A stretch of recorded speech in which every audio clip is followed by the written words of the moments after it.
Boa noite, tudo bem? Bom, vamos iniciar nossa aula hoje.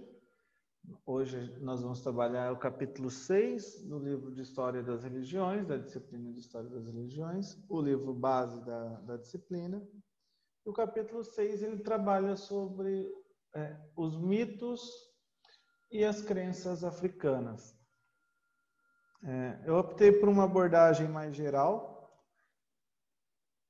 em trabalhar os aspectos de como nós podemos ou como nós devemos olhar e pensar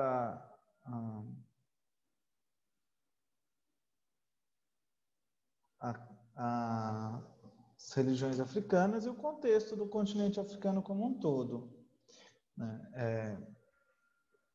E para isso, nesse primeiro momento, eu quero trazer um pouco do contexto do que é a África, da diversidade cultural que existe na África, na formação dos seus povos, os condicionantes que contribuem no processo histórico para essa formação. Extrapolar um pouquinho daquilo que a professora coloca no início, que ela faz uma pequena introdução, né? E ela cita ali que nós precisamos ficar atentos a isso, né? Nos dois primeiros parágrafos, ela fala da diversidade cultural, das questões geográficas que interferem na formação desses povos, que é lá na página 75. Mas para a gente poder compreender um pouco melhor essa parte, como eu tenho feito com vocês, tanto em história regional quanto em religião, quando necessário, nós pensarmos a localização geográfica, os aspectos geográficos que interferem na relação do ser humano com esse meio, porque condiciona também a formação e o desenvolvimento dessas sociedades, certo? Então, só para a gente poder pensar um pouco mais a riqueza cultural que é a África e podemos olhar para as mitologias e crenças africanas com uma visão mais ampla, né, historiográfica mesmo, no sentido de perceber as particularidades culturais e a riqueza da cultura africana nesse contexto. Aqui eu trouxe como capa dessa apresentação algumas imagens relacionadas a diversos momentos da história da África e que estão ligados não necessariamente às questões religiosas, né? Estão ligados a diversos aspectos da cultura africana ou das culturas africanas, né? Sempre no plural, porque são vários povos, várias etnias, mais de 1000 línguas, só para a gente poder ter uma ideia aí de quão diversificado é ou são os povos africanos. Então, primeiro de tudo, o que a gente precisa compreender, o que nós precisamos pensar, e a disciplina de História da África que vocês já tiveram ajuda, né, a pensar isso, a partir do momento que vocês já tiveram História da África, que vocês entraram em contato com a cultura africana, com as diversas formas de governo, diversos períodos históricos relacionados aos povos africanos, isso já nos permite pensar de uma forma mais rica essa diversidade, valorizar essa diversidade cultural que existe no continente africano. Primeiro, então, entre isso, eu trouxe aqui algumas questões de um artigo, esse artigo está na internet, não é nem jornalístico mesmo, mas que trabalha uma questão interessante, que são 10 aspectos em que normalmente, de uma forma geral, é difundido no Ocidente sobre a África e informações, então, né, difundidas de forma errônea, generalizações que acabam gerando visões preconceituosas do que é a África e do que são os africanos. Então, o primeiro deles, ou a primeira questão, é a noção de que a África é um país, né?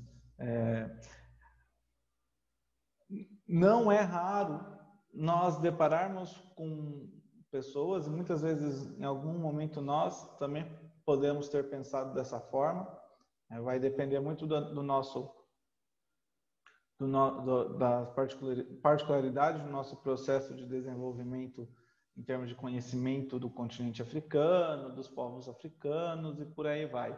Mas é importante a gente pensar que muitos povos, muitas pessoas acabam tendo essa visão de África, né? Essa visão de que a África é um país e não um continente.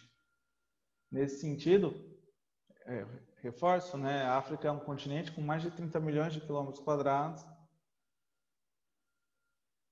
né? E possui mais 55 ou 56 países hoje compõem o continente africano, né? E esses países, eles não respeitam as diferenças étnicas, linguísticas e culturais dos diversos povos africanos. O que isso significa dizer? Né? Que se nós pegarmos uma divisão étnica dos povos africanos, nós veremos que há muito mais povos, muito mais línguas e etnias do que apenas 55, pensando aí os estados formados, né? Nós temos mais de 1.000 línguas africanas faladas ainda hoje. Nós temos várias culturas, várias práticas religiosas que se desenvolveram ao longo do tempo em diferentes regiões do continente, com diferentes influências.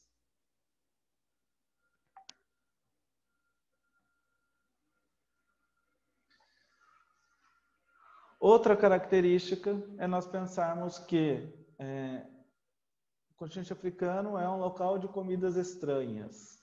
O estranhamento da alimentação africana ou relacionado ao que eles comem ou como eles sobrevivem. É importante nós pensarmos, e aqui eu estou sendo bem sintetizando bastante mesmo essas questões, só para a gente poder ampliar a nossa reflexão, que o estranho para nós não é o porquê é estranho o que eles produzem ou como eles consomem e o que eles consomem, mas porque nós temos uma cultura diferente. Quando nós olhamos para a cultura do outro, cultura alimentar, ou qualquer outra prática cultural, nós, quando estranhamos, olhamos com um estranhamento. E, infelizmente, quando nós olhamos para culturas, eu vou usar o termo periférico no sentido de que não está no centro do processo de globalização, né? Então, novamente, eu vou usar o termo periférico por conta de que a cultura africana não está no centro do processo de globalização.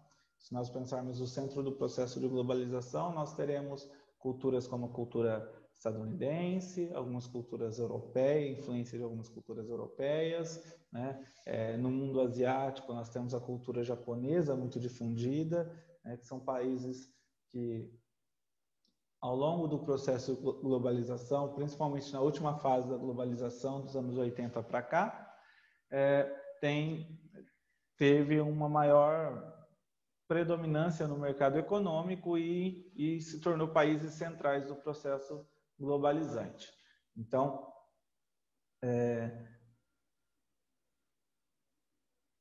torno a dizer, o termo periférico que eu estou usando referente à África é porque a influência da cultura africana não se dá no mesmo contexto e com a mesma valoração de uma forma bem geral e bem ampla, por conta de quem difunde e por conta de quem recebe, né? devido à origem dela, que é também, assim como a questão de pensar que a África é um país que é um viés preconceituoso, né, um olhar preconceituoso para o continente. Outra questão que nós temos que desmistificar e pensarmos aí o quanto nós também, muitas vezes, em alguns momentos, podemos fazer essa relação ou não, né? Imaginarmos a África como um local de animais selvagens, que o continente africano é recheado de animais como leões, elefantes, leopardos, guepardos e por aí afora, né? Girafas, e que não possui um meio urbano civilizacional, que não possui práticas culturais e que as pessoas de alguma forma convivem no meio da selva com esses animais. Não, né? Nós temos sim as regiões de savana, as regiões de safari, as regiões em que os animais vivem no seu habitat natural, mas nós temos dentro do continente africano vários países, várias cidades, né? Vilarejos, cidades pequenas, cidades maiores, enfim, dentro dos seus contextos políticos, sociais e econômicos, e isso não procede essa percepção de que a África é um continente, uma região geográfica onde nós só encontramos animais selvagens, né? Outra característica, a questão da cor da cutis dos africanos, né? Nem todo negro é africano e nem todo africano é negro, né? E aqui sempre a gente fazendo a ressalva, né? A questão que a cor da pele é uma característica, uma pigmentação, né, uma característica genética, biológica, ligado aí aos processos de evolução no sentido do processo histórico e biológico mesmo, que vem lá do Homo sapiens, antes do Homo sapiens, dos australopitecos, né, que são os hominídeos, enfim, pensando um pouco a teoria evolucionista, nós, encabeçada por Darwin e por Dickens, sabemos que esse conceito de evolução nada tem a ver com a questão da pele ser mais ou menos evoluído. A questão da cor da pele está ligada a outros fatores biológicos, como, por exemplo, a proteção, né? O negro ele tem mais melanina, né? A pele dele é mais resistente, por exemplo. Mas pensar que a África é composta por povos apenas de etnias negras também é um equívoco, também é um erro, né? E aí nós vamos pensar, por exemplo, para desenvolver essa questão, né? Se nós pensarmos que o Egito Antigo, as pessoas são mais próximas à cor da pele e as características físicas, né? São mais próximos dos povos do Oriente Médio do que dos africanos negros. Não à toa, quando os núbios assumem o poder no Egito, eles conquistam por um tempo o Egito, nós teremos lá os ditos faraós negros, né? O que denota essa distinção, né? Para nós pensarmos que sim, no continente africano há diversidade étnica, cultural, né? Há diversidade, inclusive nas características menos relevantes em termos biológicos, que é a cor da pele, né? Menos relevantes no sentido assim, né? nosso organismo é igual, porque somos todos seres humanos. Então, a cor da pele acaba sendo uma externalidade que tem sua função biológica, tem sua função desenvolvida ao longo do processo, né? E se nós pensarmos por esse aspecto biológico, a pele com mais melanina ela é mais resistente do que a pele com menos melanina, né? Também tem esse viés. Outro mito que acaba sendo difundido muito na mídia ocidental como um todo e que não procede e que é importante nós sabermos diferenciar e pensar as diversas Áfricas que existem, né, dentro da África, é essa questão da pobreza, né? Como se a África fosse um continente onde apenas existe pobreza e as pessoas lá vivem abaixo da linha da pobreza. Existem diversas questões sociais, políticas, econômicas que influenciam diversas regiões. Por exemplo, hoje a região do Chifre da África, daqui a pouco nós vamos ver um mapa, é uma das regiões mais empobrecidas do mundo, né? Mas existe todo um processo histórico que explica esse empobrecimento, né? Existe várias questões sociais, políticas, econômicas e até questões geográficas, né, que explicam esse empobrecimento. Ao mesmo tempo, né, nós vamos ter grandes centros que vão ter uma economia estável, que vão fazer trocas econômicas, que vão participar de blocos econômicos importantes, né? Vou citar a África do Sul, que participa do BRICS, né? Mas podemos citar outros países que também têm uma economia muito estável, que têm governos democráticos, outros não, né? E a gente já vai falar das questões políticas, mas é importante que a gente não reduza o continente africano como um todo como um continente que vive abaixo da linha da pobreza. Outro mito que acaba contribuindo com as visões preconceituosas referente à África, e um mito que se difundiu bastante no século XX, principalmente a partir dos anos 80, com o avanço de doenças como a AIDS, por exemplo, né, é a questão de que a África é um centro de epidemias e doenças. Outra questão que não procede, né? A África não é um centro nesse sentido, ela não necessariamente é um local onde doenças e epidemias se espalham por todo o globo ou a origem unicamente de doenças e epidemias, né? Como se a região da África, geograficamente falando, fosse esse núcleo de doenças. Que ela é dividida por conflitos políticos, nós podemos citar alguns casos.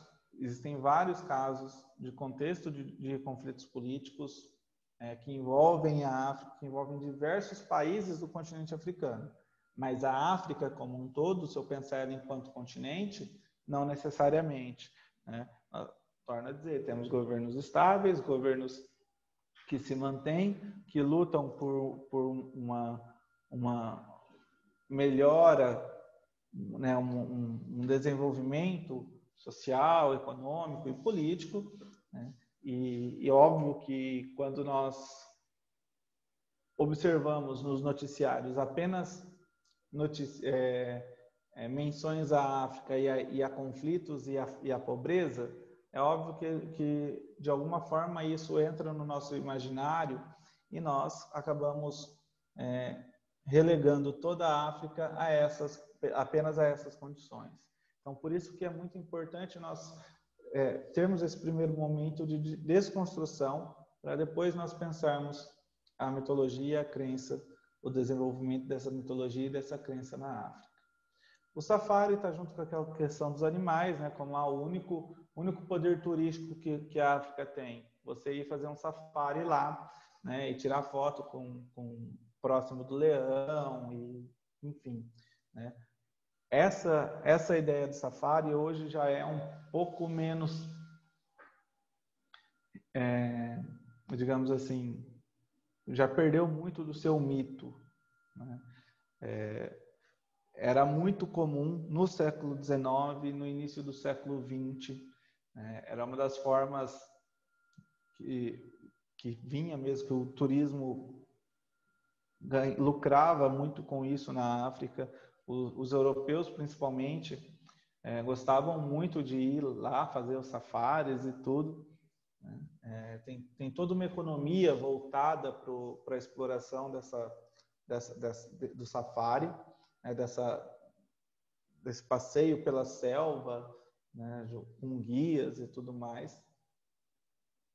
Há até um processo de romantismo que envolve a narrativa dos safaris, né? Mas hoje já diminuiu bastante, isso por diversos aspectos. Entre os diversos aspectos, a gente pode citar, por exemplo, a questão que está relacionada como o ser humano hoje entende a relação dele com o animal, né? com os animais, com as diversas espécies de animais que existem no mundo. E a questão da língua, né? Primeiro que não existe uma língua chamada língua africana, uma única língua africana. Existem mais de 1000 dialetos no continente africano. Fora a questão dos dialetos, se nós pensarmos a organização desses países, a separação dos territórios foram, de certa forma, nós vamos falar daqui a pouco, né? Imposto pelos Estados Unidos, e Estados Unidos não, perdão. Imposto pelos países europeus, pelas potências europeias do século XIX, na partilha da África, principalmente Inglaterra, França, né? Bélgica, Holanda. Então, nós teremos aí Portugal, não podemos esquecer de Portugal, Angola, Moçambique, né? Então, o que nós teremos? Nós teremos muitas línguas europeias que serão línguas oficiais dentro dos países africanos. E dentro desse país tem diversas etnias com diversas línguas.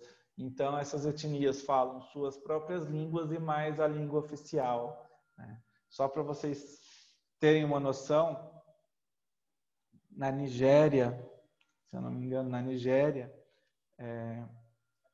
a língua oficial é o inglês. No Mali, a língua oficial é o francês. No Marrocos, você tem o espanhol e o francês, devido à questão da ocupação e da colonização do século XIX, né? Então, fora essas línguas, tem as línguas de matrizes africanas que fazem parte do contexto das etnias, que são mais de 1000 línguas, né? E só para exemplificar isso, eu trouxe esse mapa aqui para vocês, que mostram as regiões da África que tem tem algumas línguas latinas oficial. Então, olha só, as línguas de origem latina: o francês, o português, o italiano e o espanhol, certo? Então, se nós olharmos aqui, nós temos uma vasta região, né, que tem o francês como língua oficial, e daí a gente torna a dizer a questão da ocupação na partilha da África. Inglaterra e França ficaram com a maioria, com a maior parte do controle no território, né, no território africano, e por conta disso, obviamente, nós teremos aí essa predominância da língua francesa, bem como teremos também da língua inglesa. Por que a língua inglesa não aparece nesse mapa? A língua inglesa não aparece nesse mapa porque esse mapa ele está relacionado a línguas de origem latina, e o inglês não tem origem latina, certo? Aí teremos os países com português enquanto língua oficial. Os mais conhecidos são Moçambique e Angola, mas nós também teremos Timor-Leste, teremos outros países, né? De língua espanhola em amarelinho, quase não aparece aqui, algumas ilhas aqui, né? Bem pequeno. Aqui o Marrocos, que eu falei, você vai ver o francês e o espanhol, né? Ele rajadinho aí, justamente por conta dessa dupla ocupação. E a de língua italiana, né? Teremos aqui também, certo? Bom, continuando aqui, então, de forma geral, o que eu tenho como visão da África antes do século XIX?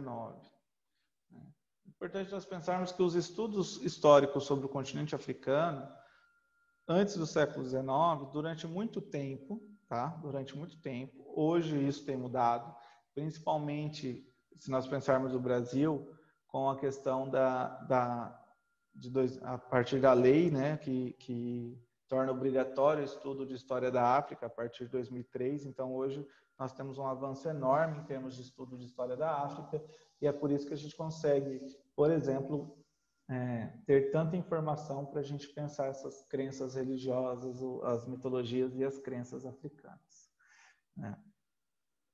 Antes do século XIX, os estudos históricos sobre o continente africano ficavam restritos à região norte, acima do deserto do Saara, né? E aqui nesse mapa eu trouxe justamente essa separação básica, é uma das regionalizações que existe no continente africano, né? Aqui, essa regionalização que está ligada ao deserto do Saara, eu acabo dividindo ela em África do Norte, que compõe a parte do norte ali, onde a gente tem Mauritânia, Marrocos, a Argélia, o Mali, né, a Burkina Faso, Níger, Chad e por aí afora, né, que é a região do deserto do Saara. E eu tenho uma região abaixo do deserto do Saara, que eu chamo de África subsaariana. Por que subsaariana? Porque ela fica abaixo do deserto do Saara, né? Essa região abaixo do deserto do Saara eu chamo de região subsaariana, e basicamente até a colonização do século XIX, os europeus praticamente não falavam nada dessa região. Mesmo se nós pegarmos a questão dos portugueses, que chegaram ali no século XIV, contornaram o continente africano, chegando às Índias, eles não adentraram ao território, eles ficaram só no litoral, fazendo comércio com os povos do litoral africano, né? Diversos comércios, entre eles o que se destaca mais a questão do comércio de escravizados, né? Mas eles não se preocuparam em conhecer, em estudar, em compreender essa população. Eles apenas comercializavam, porque o foco era a colonização da América, né? Nos séculos 16, 17 e 18. Continuando, né? Essa questão da historicidade ou do estudo histórico até o século XIX, né? Até o século XX, na verdade, né? Ser basicamente pensado essa região se deve ao fato de que de toda a África propagaram-se apenas referências de historiadores antigos da Europa mediterrânea. O que isso significa? E da civilização islâmica no medievo. Então quando nós vamos estudar a história da África, na antiguidade, a gente tem os relatos, temos os relatos egípcios, obviamente, que é muito importante, mas muito do que se estudava do Egito até o século XIX era o que os gregos falavam deles, né? É muito do que outros povos falam, os povos do Mediterrâneo e os povos islâmicos que durante a Idade Média expandiram seu território ali pelo norte da África, certo? Então, é devido aos relatos desses povos que até o século XIX a gente tem contato com a África. Por isso, utilizamos, até então, é o que se tinha mais contato. A partir do século XIX, muda um pouco essa perspectiva. O que nós teremos? Nós teremos o neocolonialismo, né? O contexto do neocolonialismo, que está ligado aí às grandes potências europeias em ocupar e explorar o território africano, né? Uma lógica colonizadora. Teremos uma lógica, e aqui pensando a questão social e religiosa, né? Uma visão pejorativa dos cultos africanos e dos povos africanos, uma visão imposta pelo cristianismo, né? Claro, o cristianismo do século XIX, é importante que seja dito, né? E essa percepção também contribuirá com essa visão pejorativa das crenças e dos cultos africanos. Nesse mesmo contexto, o darwinismo social, que é uma tentativa de aproximação das ideias da teoria evolucionista de Darwin, que é uma teoria biológica, que não tem nada a ver com questão social, né? É uma tentativa de adaptação dessa teoria para as questões sociais. Isso, no século XIX, vai acabar atribuindo, então, uma noção extremamente preconceituosa aos povos africanos, principalmente, né? Nós teremos uma política de eugenia muito forte, né? De que o caucasiano, o europeu, é o civilizado, aquele que possui, que tem a obrigação de civilizar os outros povos, tem a missão de fazer esse processo civilizatório, né? Então, enquanto o africano, o negro, ele é quase um selvagem que necessita da colaboração do homem branco, e por isso o homem branco tem o direito de certa forma, dominar esses povos, né? Para que possa ajudar esses povos a atingirem o conceito de civilização europeia do século XIX. O grande problema dessas visões, dessa perspectiva do século XIX, obviamente, que é uma visão extremamente preconceituosa, e isso vai se perpetuar enquanto um preconceito na ideia de que o homem branco europeu é mais civilizado, é mais desenvolvido, tem mais faculdades intelectuais e, portanto, é superior ao homem negro, ao asiático, por aí afora. Mas o nosso foco aqui é a África, né? Aqui nós temos os territórios africanos atuais, né? Os países. Tem dois mapas aqui, porque o Sudão ainda é unificado. Em 2011 ocorre a separação e o Sudão, então ele acaba criando o Sudão do Sul, dividindo em Sudão, né? A parte norte ali, mas é só Sudão, não é Sudão do Norte, né? E criando o estado do Sudão do Sul. Só para a gente entender que ainda há muitos conflitos étnicos e culturais, sim, dentro desses limites.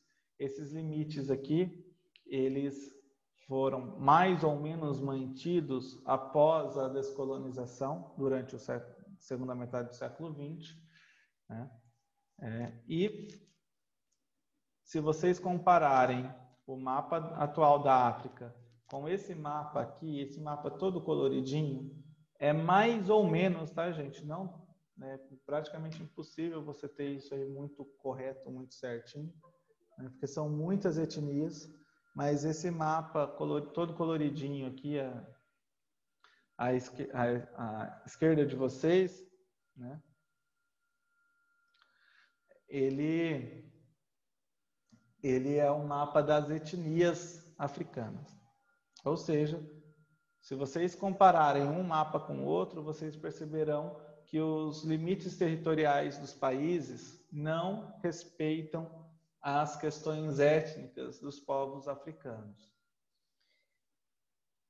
Esse é um dos motivos, mas não é o único motivo, para alguns conflitos que ocorrem nesses países, certo? No processo de descolonização, os países que tinham interesse na manutenção desses estados apoiaram um determinado grupo a se manterem lá, e esse grupo se manteve no poder, e esses grupos étnicos entram em conflito, né, e precisam, porque eles não se identificam ou não se entendem como membros de uma mesma nação, e aí tem outras questões políticas que envolvem esse processo. Por isso nós temos diversos conflitos em diversas regiões da África, e eu citei o exemplo para vocês do Sudão, que em 2011 acabou se dividindo, criando o Sudão do Sul e o Sudão, né? Sudão. Por último, em questões geográficas, em questões de ocupação territorial, para a gente poder entrar de fato na questão mitológica, né, na questão das crenças, eu trouxe esse mapa, que é um mapa que representa a vegetação da África.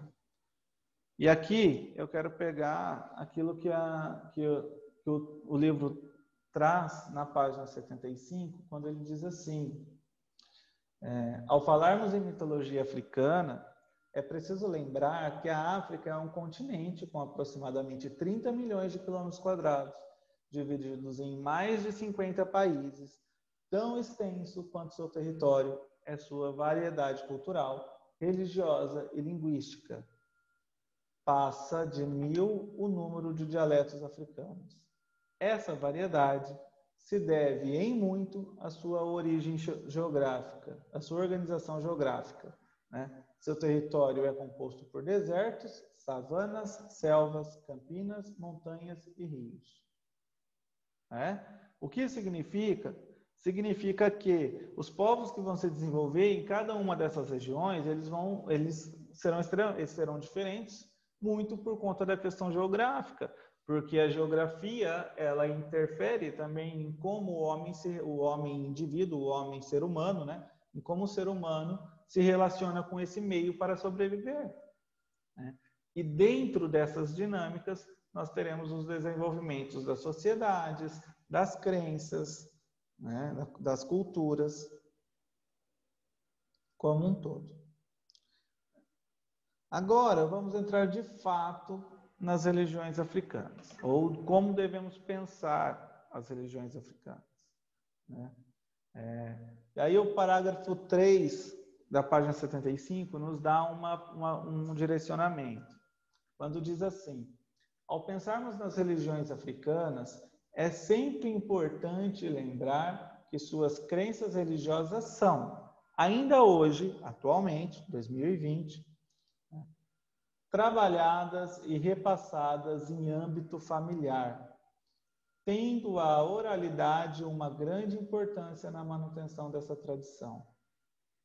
Olha aqui, né? Olha o foco aqui. As crenças, as religiões africanas ainda são transmitidas atualmente, né? Isso é feito no âmbito familiar, ou seja, são crenças que se perpetuam dentro das famílias e são passadas de forma oral.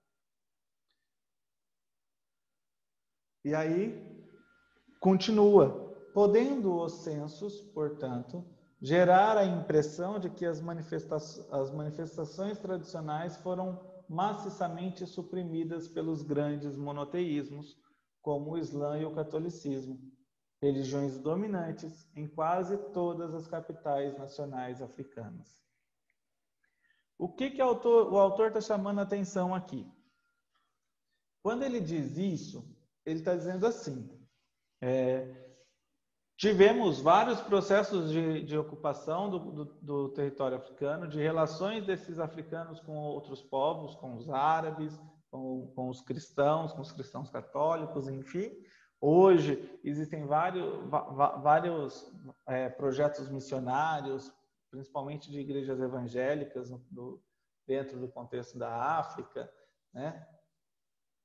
Mas, e que quando você faz um censo oficialmente falando, dá a impressão de que essas grandes religiões monoteístas acabaram com as crenças e com as mitologias tradicionais da África. Mas isso não é verdade. Isso não é verdade porque mesmo que nos grandes centros ainda predomine essas grandes religiões monoteístas, nos núcleos familiares se mantêm as tradições das crenças e dos mitos originários dos povos africanos, né? E aqui vem uma outra questão, que é justamente isso que nós estávamos falando referente às diversas localizações ou diversos povos, né, que vão se desenvolver. O primeiro que o autor trabalha, ou que ele cita, são os povos iorubás. Quem são os povos iorubás? Os povos iorubás, ele engloba alguns países da África Ocidental hoje, né? Então, eu vou até colocar um mapa aqui com os países, conforme eu vou falando, vocês vão localizando, tá? Esse mapa aqui, tá melhor, né?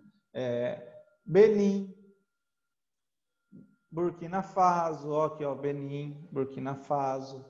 Deixa eu pegar a caneta aqui, né? Não adianta nada eu falar aqui e não mostrar para vocês. Aqui, ó. Benin.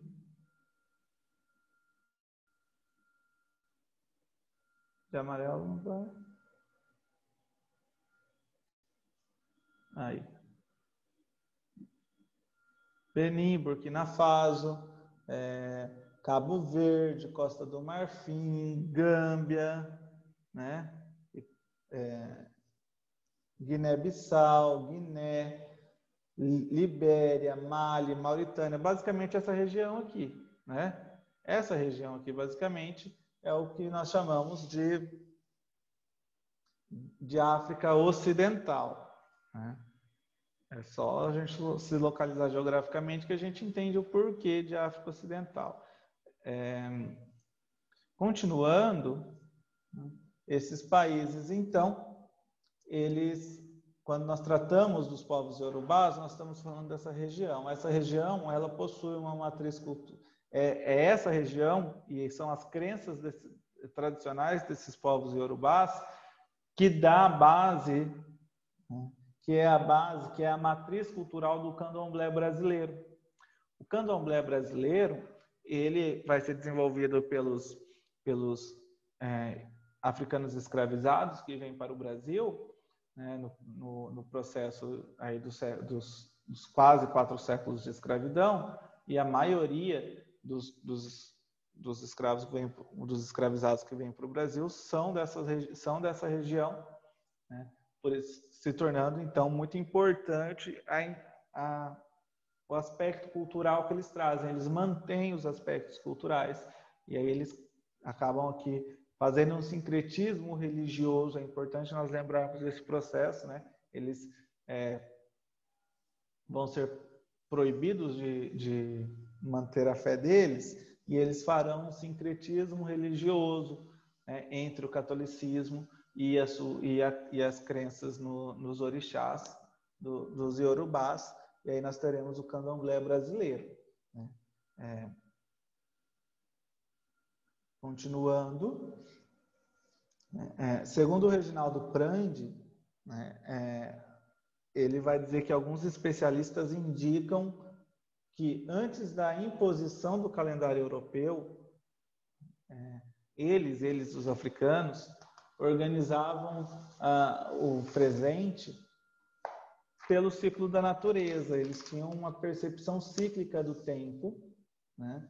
E eles acabavam observando a natureza, e pela observação da natureza eles sabiam em que ciclo eles estavam, né? Eles não tinham uma datação, um calendário de falar, o ano deles, né, estava ligado a a essa percepção das mudanças que ocorrem na natureza e não necessariamente a uma questão de calendário cronológico com datação muito correta, no sentido de manutenção, que nem nós temos. Um ano tem 365 dias e o ano bissexto tem 366, né? E faça sol, faça chuva, melhore o tempo ou não, nós permanecemos com um calendário cronológico, né, e vamos contando os anos a partir disso. Eles não. E nós temos que pensar que esse calendário que nós seguimos também é uma imposição europeia para nós, né? Aqui na região. Então, até a imposição desse calendário na África, esses povos, como que eles faziam, né? Os iorubás tradicionais consideravam duas grandes estações, uma estação chuvosa e uma de seca, né? Que eram separadas por uma estação de fortes ventos. Desse modo, cada ano podia durar alguns dias a mais ou a menos do que outros, dependendo de como esses ciclos ocorriam, de chuva, de seca e de ventos, né? O importante é que um ciclo de um ano para o retorno dos processos, né? O movimento cíclico da natureza para os iorubás era contado a partir, então, período chuvoso, um período de grandes ventanias e um período de seca. Depois retorna a chuva, retorna o período de grandes ventanias e o período de secas. Isso está ligado a como eles percebiam o tempo. Eles percebiam o tempo como algo cíclico. Eles não tinham a percepção ou a perspectiva de futuro no sentido de mudança ou de projeção do que irá acontecer. Os mitos iorubás possuíam uma importante missão na datação, né? Na percepção dele, na relação dos iorubás com o tempo.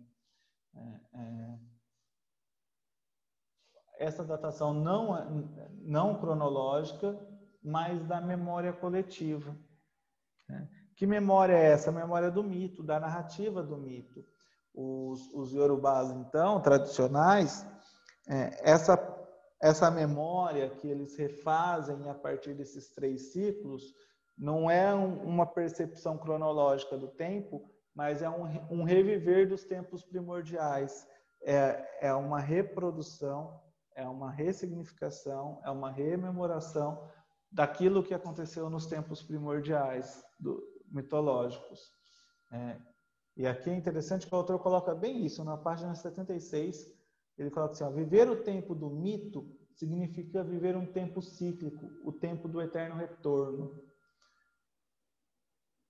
A relação passado e presente, sendo este último uma constante reatualização daquele, ou seja, o presente ele sempre ele atualiza e reatualiza o passado. Ele não é algo novo, ele repete, é cíclico. É essa a percepção. Tanto é que dentro do mundo iorubá, aquilo que que é muito distante ou muito diferente do que eles conhecem, é recebido com muita estranheza. O próprio material vai dizer, né? Vai colocar assim no finalzinho da página 76. Segundo Prand, as ocorrências cíclicas da natureza são encaradas como acontecimentos normais da vida, mas o que escapa ao ritmo normal do tempo é visto como preocupação e medo. Um eclipse, uma enchente, né? A própria questão vamos pensar a gestação, quando alguém dos povos da cidade ele viesse a ter ou tivesse gêmeos, era algo para eles estranho e eles reagiam com um certo medo dessas mudanças, né? Eles não compreendiam o tempo como nós compreendemos, por exemplo. Para os iorubás, o futuro é repetição do que já se conhece, então não é novo, né? É o tempo cíclico dos mitos, ele se repete. E nesse sentido, né, essa repetição do que já se conhece, do que se conheceu, do que se viveu e experimentou. E não é futuro no sentido de que nós temos de futuro, né? A vida para eles, ou a experiência de vida, nada mais é do que a rememoração dos feitos primordiais no presente. Aquilo que eu falava anteriormente, né? O que significa que a vida para os iorubás é uma rememoração, né? É um rememorar, lembra da questão da memória coletiva, né? É trazer de volta na sua existência aquilo que ocorreu nos tempos mitológicos, nos tempos primordiais, né? A tua vida é uma ferramenta dessa rememoração. Inclusive, e aí o autor vai falar da questão da morte, né? Não havendo sucessão de fatos encadeados no passado distante, ou seja, nem projeção de futuro. Não tem um passado distante que leva a um presente para pensar um futuro, né? Causa e consequência. Por quê? Porque é cíclico o processo, ele vai se repetir. Nesse sentido, a própria ansiedade do pós-morte, tão presente na nossa sociedade, né, no pensamento cristão ocidental, não existe para eles, né? Pois não existe a crença em um julgamento final. Sendo assim, eles também não ficam ansiosos com pós-morte. Eles se preocupam com a vida, com esse momento de se viver. É uma característica das crenças iorubás. E aí a gente tem que compreender esse processo também para a gente poder, inclusive, entender os ritos das crenças desses povos, né?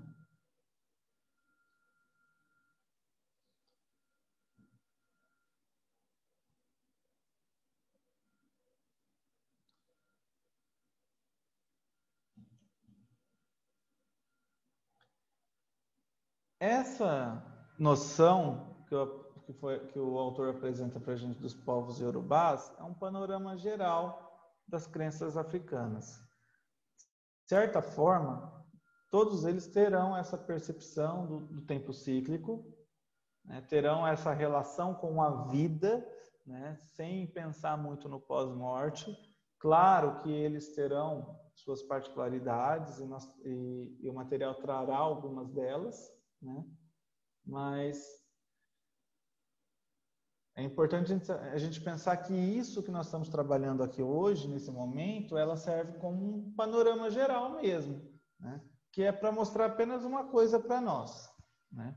O quanto as crenças desses povos são distintas das nossas. E enquanto distinção não significa, gente, olha só, né? Vamos compreender. Distinção não significa valoração entre melhor e pior. É diferente. E por ser diferente, para que eu possa compreender, eu preciso entender as premissas, ou seja, né, o que motiva essa diferença, ou o que gera essa diferença. Então, eu tenho que compreender a cultura desse povo e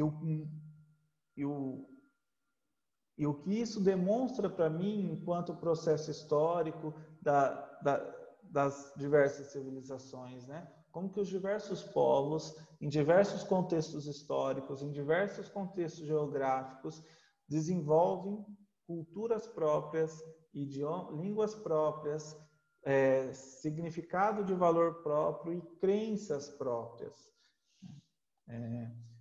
Compreender que os povos e grupos sociais se organizam de formas diversas e não devem ter suas crenças hierarquizadas.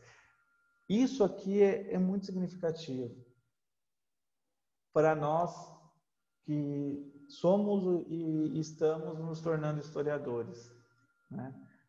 Eu torno a dizer o que eu sempre digo para vocês em História das Religiões.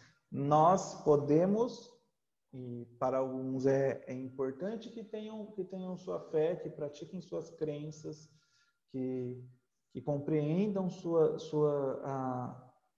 o mundo, né, da sua crença, como ela se desdobra, o que ela prega, como ela prega, né?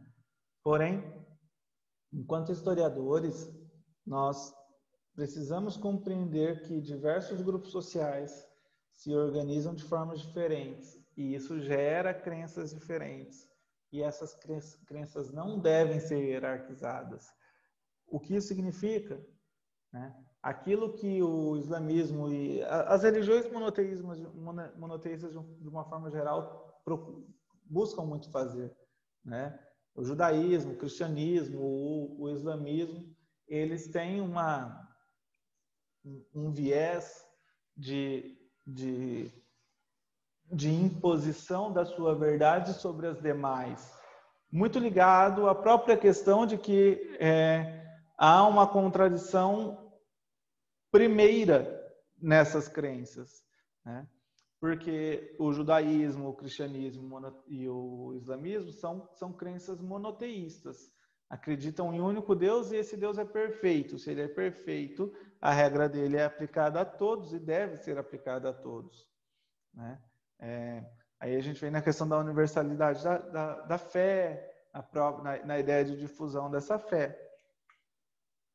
Qual que é a grande questão histórica nesse processo? É que nos diversos processos que nós temos de expansão dessas fés, né, em sua grande maioria, há um domínio sobre outras crenças, uma imposição sobre outros povos, em alguns casos até extermínio de povos nesse sentido, né? E gerando uma noção de hierarquia, de que há uma melhor do que a outra. E enquanto historiadores, nós temos que evitar ao máximo esse tipo de julgamento. Nós somos seres humanos, nós vivemos dentro de uma sociedade, de um tempo histórico, e estamos sujeitos a certos valores e certas imposições culturais que nos é dado dentro da nossa sociedade. Mas, ao mesmo tempo, é importante que a gente consiga se abrir nesse sentido de perceber o outro com altruísmo, né? Ou seja, né? Com benevolência, com compreensão de que o outro ele é diferente e essa diferença não faz dele nem melhor nem pior, faz dele único, e que nós vivemos num mundo em que nós temos que aprender a conviver e a respeitar essas diferenças, né? Eu sempre costumo pensar da seguinte forma: se o outro ofender as minhas crenças da forma como em algum momento eu ofendo a crença do outro, vamos pegar a questão do candomblé no Brasil, né? O que ocorre muito, infelizmente, de ataque a terreiros, de ataque a mães de santo, de ataque às comunidades de candomblé, que muitos extremistas acabam tendo, né? Muitos acabam tendo uma ideia de que, olha, eu estou fazendo isso, eu estou fazendo em nome de Deus. Infelizmente, alguns pequenos grupos fazem, né, esse tipo de ataque. E aí eu sempre falo assim, a gente pensar da seguinte forma: e se fosse uma outra cultura religiosa impondo a vontade deles a nós, né, menosprezando nossas crenças, menosprezando nossas divindades, menosprezando nossas percepções de mundo, né? Como nós reagiríamos? Então, essa questão da hierarquização é bem complexa. E eu não sei se vocês sabem, mas só porque até agora a gente tem falado de outras crenças que não a cristã, no capítulo 8 nós falaremos do cristianismo. Vem a questão dos mitos e crenças cristãs. Tá?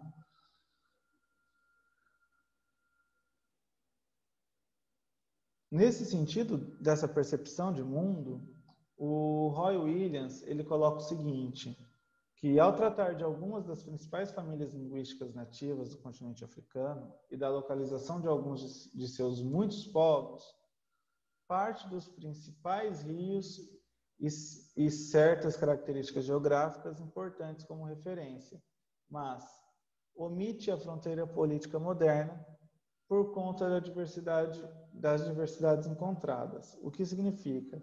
O Roy Williams, quando ele vai escrever sobre as crenças e os mitos iorubás, os mitos africanos de uma forma geral, ele não respeita os limites territoriais impostos politicamente. Ele parte dos grandes rios, né, e vai seguindo as comunidades e vai percebendo onde começa uma, onde começa a outra, qual é a crença, como que é esse sistema de crença, né? Quais são as divindades relacionadas, quais são os ritos adotados. Então, e aí ele consegue fazer uma divisão, né, uma geográfica das diversas crenças africanas ao longo do continente.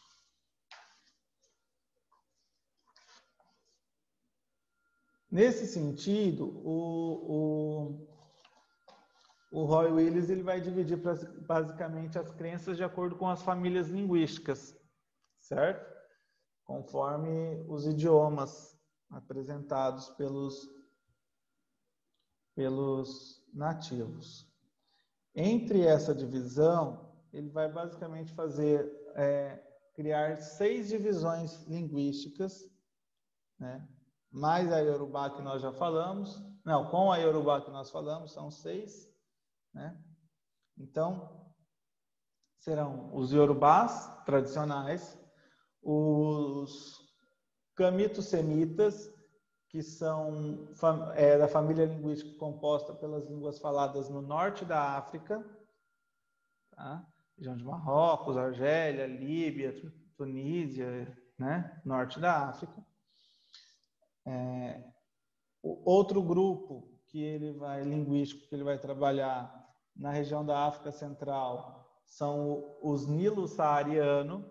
Os nilo-saarianos, eles da família linguística composta pelas línguas faladas na África Central, ali na região de Chad, do Níger, da própria região aqui do deserto do Saara, né? Do Sudão, essa região. O quarto grupo, né, é o grupo nígero-congolesa, né, de origem nígero-congolesa, região da Nigéria e do Congo. Né, a família linguística composta por quase todas as línguas faladas na África subsaariana. E aí, a África subsaariana, eu vou voltar aqui no mapa da África subsaariana para vocês verem, tá? Que a África subsaariana, basicamente, então, olha só, Guiné, Costa do Marfim, Gana, Togo, Benin, Nigéria, Camarões, República Centro-Africana, República Democrática do Congo, Gabão, basicamente toda essa região vai ter a tua língua ligado à família nígero-congolesa. Importante, quando eu falo em família linguística, não é apenas uma língua, são várias línguas que têm o mesmo tronco linguístico, a mesma raiz. Né? E, por último, não. Né? Nós teremos outra mitologia nígero-congolesa. Né? Essa que eu falei, ela é de origem bantu, dos povos bantus, e uma não bantu. A não bantu, ela fica localizada também na África subsaariana. Deixa eu ver aqui qual que é a identificação que ele coloca. Família linguística composta por quase todas as línguas faladas na África subsaariana. As línguas nigero-congolesas formam a maior família de línguas africanas, tanto pelo número de falantes, quanto pela área geográfica ou pelo número de línguas. Ele repetiu a nota lá em cima, e no livro ele colocou excluir, só que na edição saiu. Por quê? Apesar de ter uma de origem bantu, tem a de origem não bantu, e a diferença tá, ele diz lá, olha, ele diz assim: a mitologia nigero-congolesa de origem bantu demonstra relativamente pouco interesse pela criação do universo. Mas mais importante é a origem da ordem social, especialmente da realeza e suas relações com outras autoridades, como os sacerdotes. Os mitos podem associar essas instituições a elementos da natureza, como o sol, a lua e o arco-íris, e com animais como o leão. Muitos povos, então de origem bantu, mantêm elaborados cultos aos seus ancestrais. Já a mitologia nígero-congolesa de origem não bantu contém alguns dos mitos mais complexos do mundo, com as cosmologias Dogon, Bambara e Yorubá, o que faz rivalizar-se com as da Índia e da Mesoamérica em grandiosidade e sutileza. Uma ideia-chave é a de que toda a vida é animada por uma dualidade, que é perfeitamente simbolizada na relação entre gêmeos de sexos diferentes. Então, olha que interessante, quando nós pegamos então os povos nigero-congoleses, de língua nigero-congolesa, que são a grande maioria dos povos africanos, em termos de extensão e de população, quando nós pegamos os de origem não bantus, nós teremos uma das narrativas mitológicas mais complexas da sociedade conhecidas.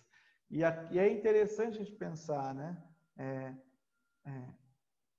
porque um povo, para desenvolver uma mitologia, um mito cosmogônico, um mito de surgimento do universo complexo, ele precisa ter um grau de racionalidade no sentido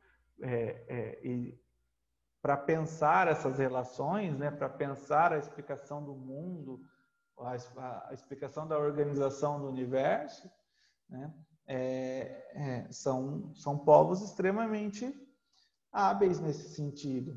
O que isso demonstra para nós é simplesmente a questão da capacidade intelectual deles, assim como de qualquer outros povos, que não há que a característica intelectual do ser humano está presente ali também, nesse sentido. Por que é importante novamente enfatizar aqui isso, Porque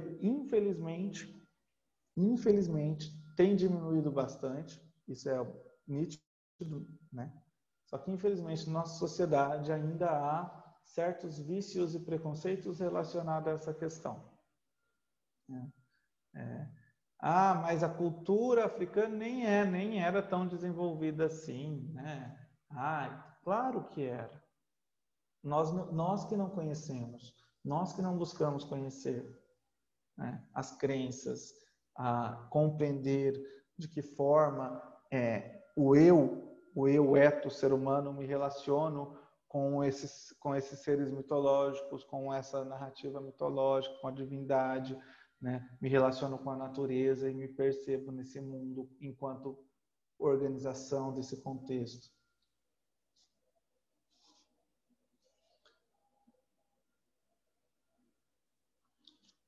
Nesse sentido, olha só, a mitologia entre os comitos semitas, que são o pessoal do norte da África, a mitologia é majoritariamente muçulmana e retém muitas características pré-islâmicas. Por que isso? Região que sofreu bastante influência dos árabes, dos muçulmanos. Então, você consegue compreender como que a mitologia deles acabaram sofrendo influência desses povos, certo?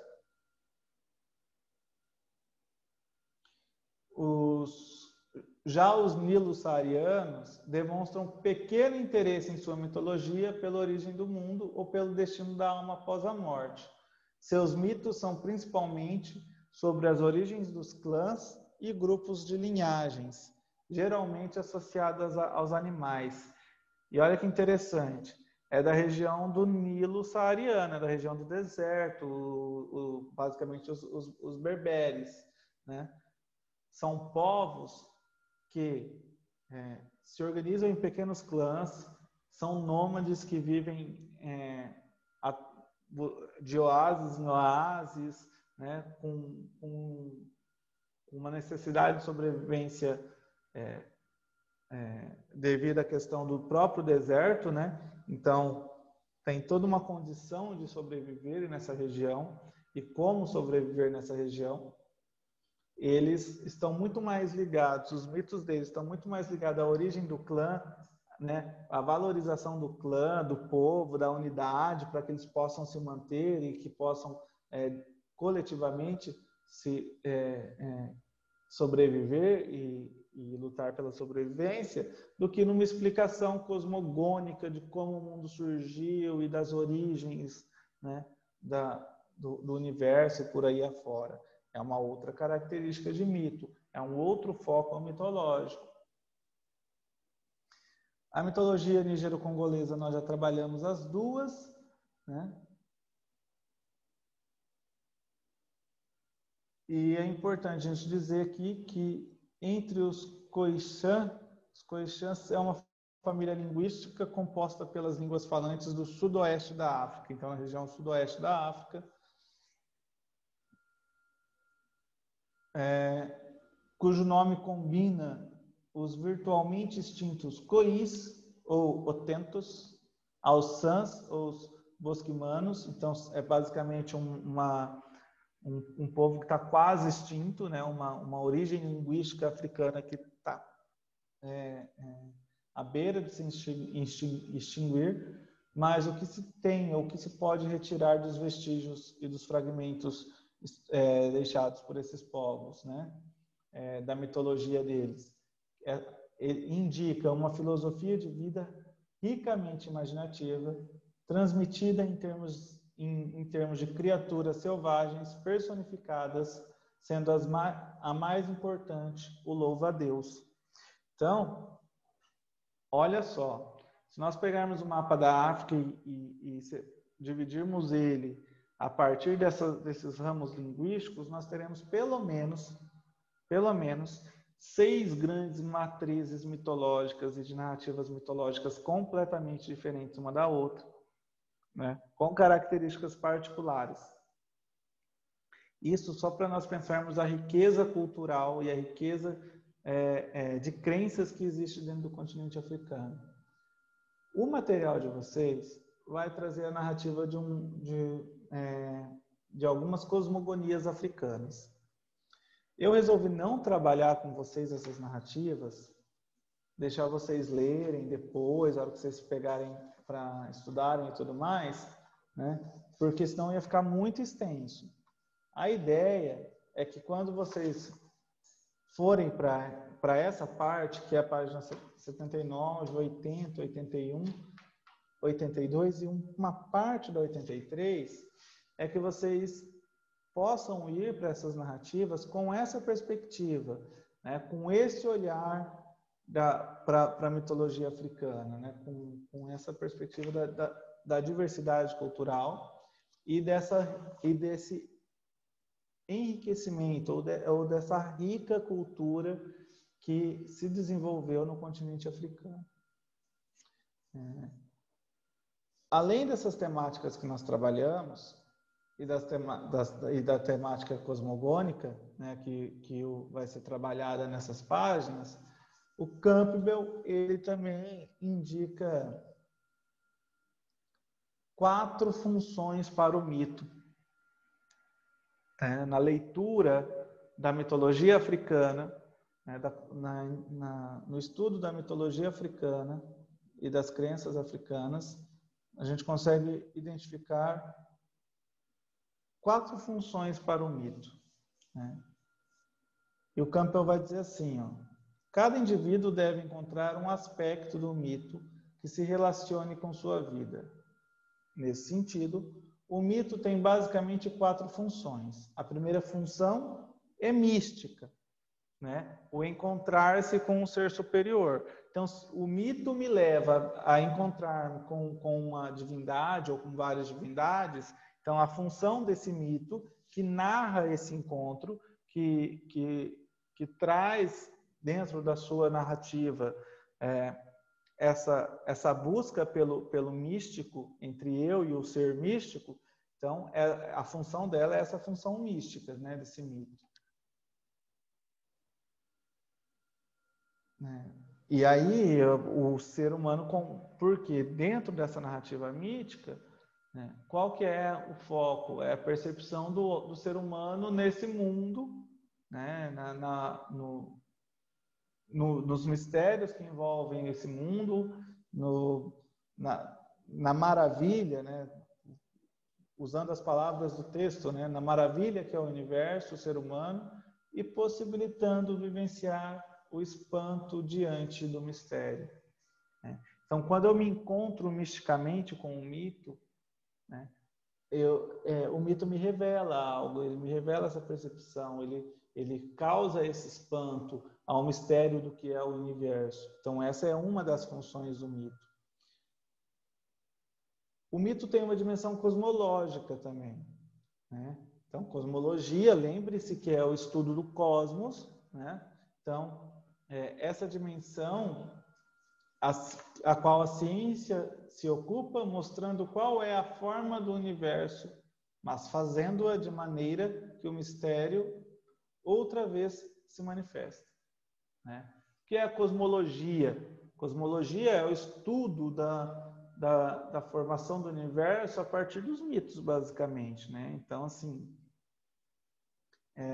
a cosmologia ela não exclui o mito, você compreende a formação do universo a partir do mito,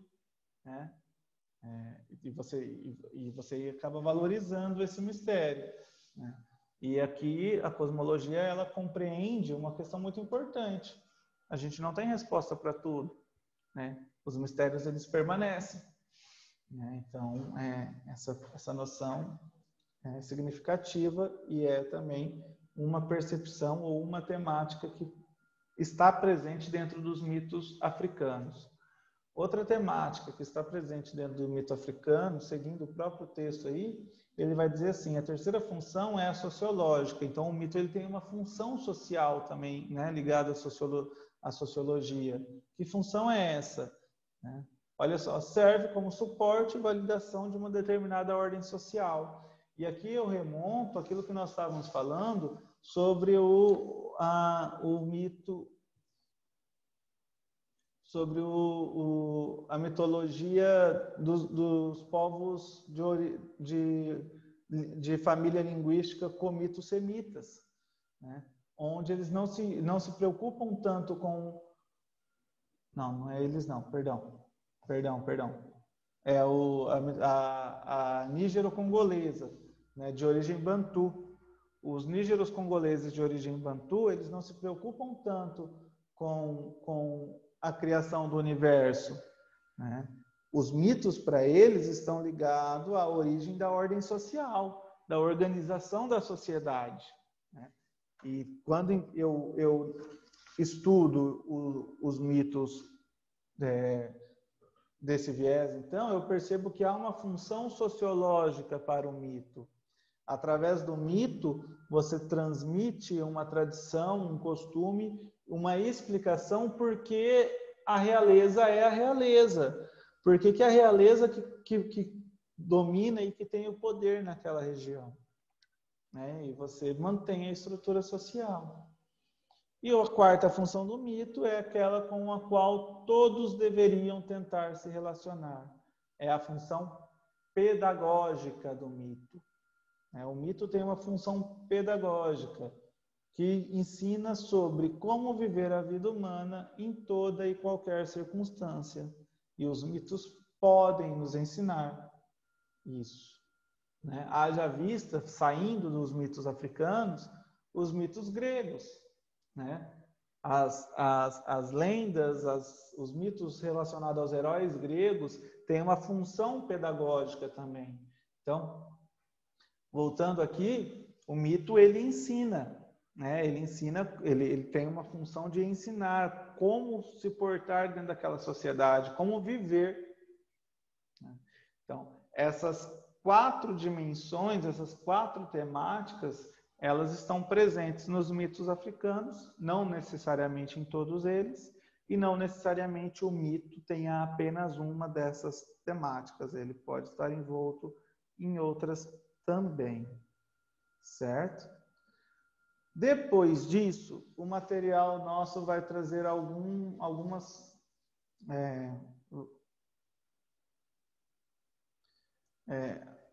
alguns exemplos dessas temáticas presentes nos mitos africanos, como o ovo cósmico, o ferreiro celeste, o mundo invertido, as torres, o trapaceiro e os portadores do fogo. Para a gente não ficar se enrolando exemplificando aqui, eu vou pegar um exemplo para a gente finalizar a aula. Eu vou pegar sobre as torres. Os mitos das torres quase sempre falam sobre a insensatez humana e sobre o desejo de religar o mundo dos deuses com o mundo dos homens. Segundo o mito de origem do povo Bemba da Zâmbia, seu primeiro rei, Chichimuculo, tentou com seus 2 irmãos construir uma torre na aldeia real de sua mãe, Mumbi Mukasa, que era sobrinha do Deus Supremo. A torre desmoronou, matando muitas pessoas, e seu pai, Mukulumpi, ordenou que os 3 fossem executados. Chichimuculo e seus irmãos fugiram para o que hoje é a Zâmbia. Além da torre, encontramos recorrentemente alusões a árvores, cordas e arco-íris como forma de construir passagens, limiares e formas de acesso ao mundo dos deuses. Por que eu peguei isso das torres? É só para dar um exemplo. E como as narrativas, de alguma forma, nos assemelham às histórias conhecidas. Vocês conhecem a história da Torre de Babel, lá do Antigo Testamento. Isso aqui não é a Torre de Babel. Não tem nada a ver no sentido de que os povos nem contato tinham. Mas a Torre de Babel, o relato dela é também a ideia de uma torre construída para se chegar aos céus, nessa perspectiva de religação. Só que quem construía a Torre de Babel, o que eles fizeram? Eles foram castigados por Deus, a torre, eles não conseguiram construir a torre porque Deus teria dado a cada um dos trabalhadores uma língua diferente, devido à ousadia deles de quererem chegar aos céus. É um outro mito, uma outra narrativa que procura explicar dentro da cosmologia e da mitologia judaica, tenta explicar a origem dos diversos idiomas, certo? Mas o que é interessante é que a essência de religar, de alcançar os céus, o local onde o divino vive, está presente ali também. Pessoal, é isso. 9 horas já, olha só, 1h30. E eu falei que ia ser rápido, né, Leoni? Olha só, enganei vocês. Gente, muito obrigado, né, pela presença. Espero ter ajudado e até quinta-feira.